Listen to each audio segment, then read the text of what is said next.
ভনীয়েকক হেৰুৱাই শোকত ভাগি পৰিছে অসমৰ সংগীত জগতৰ জনপ্ৰিয় কণ্ঠশিল্পী তৰালী শৰ্মা। হয় বন্ধু-বান্ধৱীসকল, আপোনালোকে ঠিকেই শুনিছে। জনপ্ৰিয় কণ্ঠশিল্পী গায়ত্ৰী হাজৰিকাক হেৰুৱাই মৰ্মাহত হৈ পৰিছে সকলো শিল্পীয়েই। কেতিয়াও নভবা এটা খবৰে সকলোকে দুখ দিছে। একেলগে ডাঙৰ হোৱা ভনীয়েকৰ কথা কৈ উচুপি উঠিল তৰালী শৰ্মা। আমাৰ ঘৰৰ ওচৰতে আছিল, গতিকে আমি একেলগে গান শিকিছিলোঁ। আচলতে আমাৰ গানৰ স্কুল একেই আছিলে, একে গুৰু আছিলে প্ৰথম অৱস্থাত।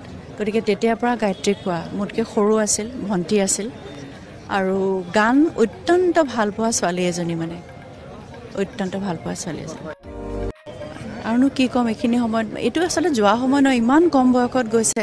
আমি গায়ত্ৰীৰ পৰা আৰু বহুত গীত পালোঁহেঁতেন, মানে তো সেই আফচোচ এটা ক'ৰবাত ৰৈ গৈছে, দুখ এটা লাগিছে। ইমান কম সময়ত কিবা সুধিব মন গৈছে, কিয় ইমান কম সময়ত গ'ল।